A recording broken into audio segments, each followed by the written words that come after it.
The amazing thing about polar bears, and one of the things I really wanted to do with this was to show how incredible polar bears are. And as I was researching it, I discovered more and more myself and realized what amazing animals they are. And in a really short space of time, they only really evolved from grizzlies a couple 100,000 years ago, which is nothing really.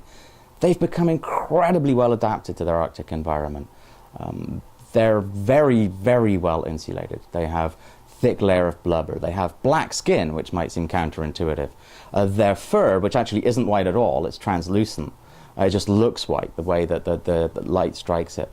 It's hollow. The fur is hollow, and that traps air, and that helps warm them even more. So much so, they're so incredibly efficient at keeping warm in Arctic environments that their problem is not keeping warm, it's keeping cool.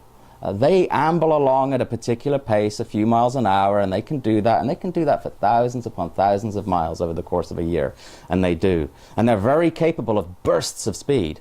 But after those bursts of speed, they really need to rest and relax and cool down again. They're not capable of long spells of going faster than their little slow ambling pace, because they very, very easily overheat. You see juvenile males sparring.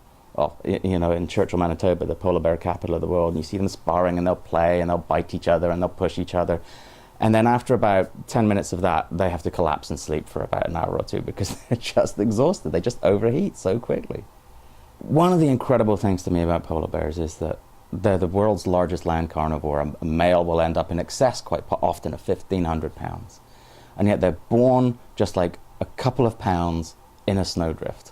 It is the amazing thing. A female polar bear will create a den in a snowdrift. She will look, she'll walk around snowdrift, she'll poke them with her paw, she'll see, you know, it's kind of like a Goldilocks kind of thing. It's like, no, that one's too soft, that one's too hard, that one's just right. You know, that's hard enough to support us, but it's not so hard that I can't dig into it.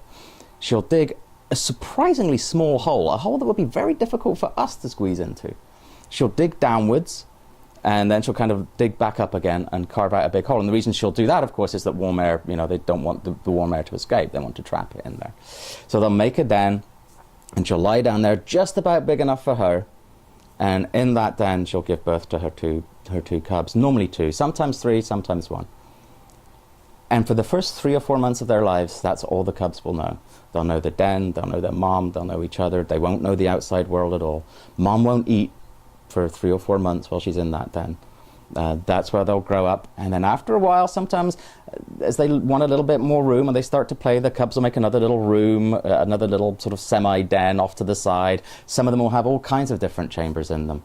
And then suddenly, at some point, mom will suddenly decide it's time to leave, and she'll just rise up, push out the snow, and with that, mom and cubs enter the outside world for the first time. It's amazing. It's just absolutely incredible that she knows where to do it, she knows how to do it. How they're able to survive in these dens is a real mystery. Like I said, she doesn't eat, so she's living off her supplies while lactating as well. One of the scientists, who's probably the denning authority, has said of all the dens that he has studied, not one of them has a ventilation shaft. And it's a mystery to him how they even survive. How do they breathe for 3 or 4 months in these tiny little dens? It's an incredible thing. Yeah, well, the thing with polar bears is to realize that it isn't just that sea ice is a platform for them to walk on, for example. It's where their prey comes from. They are very specifically adapted to feed on seals. And particularly, they don't even focus on the meat. They focus on the fat of the seals, which provides them with a very high energetic content. And you can't replicate that anywhere else. You know, you can't just say that a polar bear could come ashore and feed on berries or feed on ducks. They will do sometimes. If they're trapped ashore, they have to spend longer ashore. They'll eat goose eggs, for example.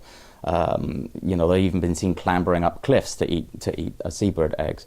But that can replicate the energy that they get from the seals on the sea ice over the course of the year. So if the sea ice starts to melt, then you're going to have problems because they're not able to spend as much time out on the ice.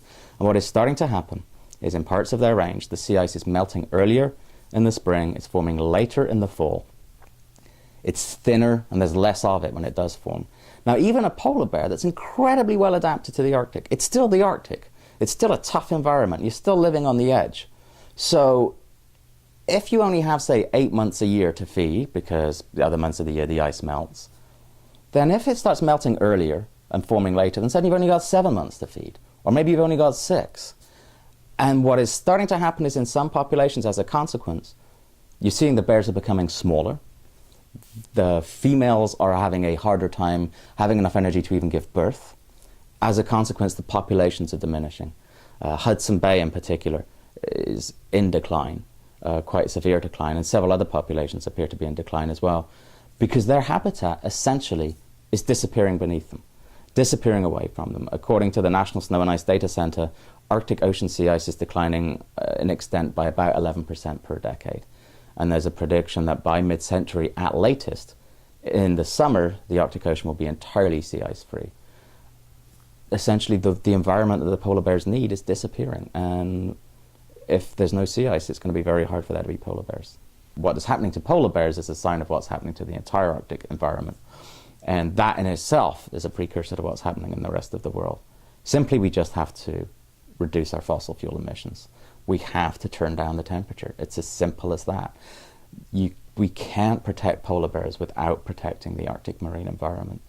And at the moment, if we continue on this path, we are going to lose at least the vast majority of polar bears.